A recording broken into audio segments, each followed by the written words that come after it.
Hello' friends, আজি এটা মই ধুনীয়া ৰেচিপি দিম বেঙেনা এটা মই পুৰি লৈছোঁ, ভালদৰে পুৰি লৈছোঁ। আৰু বেঙেনাটোৰ লগত মই দিম পিঁয়াজ, জলকীয়া আৰু অকণমান মছলা, হালধি, ডিম দুটা। চাওকচোন আৰু বেঙেনাটো পুৰি মই কি কৰোঁ। আজি বেঙেনাটো মই ধুনীয়াকৈ পুৰি লৈছোঁ।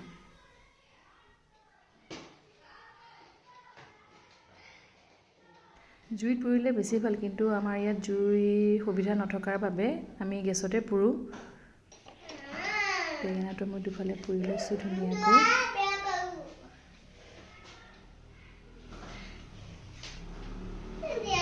বেঙেনাটো পুৰি মোৰ হ'ল। এয়া দুটা ডিম, মোৰ পিঁয়াজ, জলকীয়া। এতিয়া মই বেঙেনাটো ভাজিম।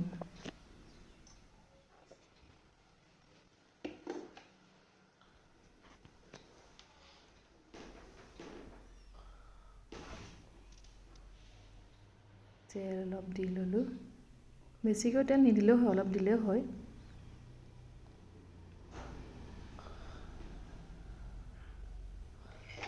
তাত মই কাটি থোৱা পিঁয়াজ,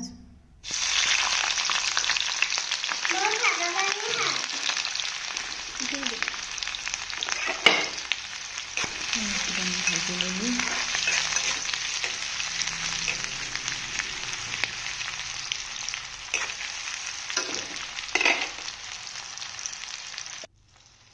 মছলাখিনিও দি ল'লোঁ। বেঙেনাটো দি দিম। বেঙেনাখিনি অকণমান ভাজি ল'ব লাগিব।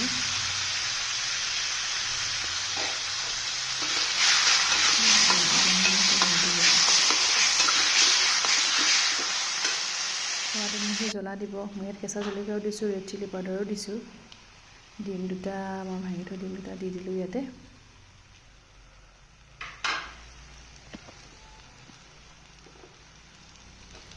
আকৌ মই ধুনীয়াকৈ লৰাই দিম। এনেদৰে কোনে কোনে খাই পাইছে ক'বচোন কমেণ্ট কৰি। মই কিন্তু এনেদৰে খাই বৰ ভাল পাওঁ। এয়া মোৰ হৈ গ'ল বেঙেনা পোৰা ডিমৰ সৈতে। চাওকচোন, খাবলৈ বাৰু মন গৈছেনে আপোনালোকৰ?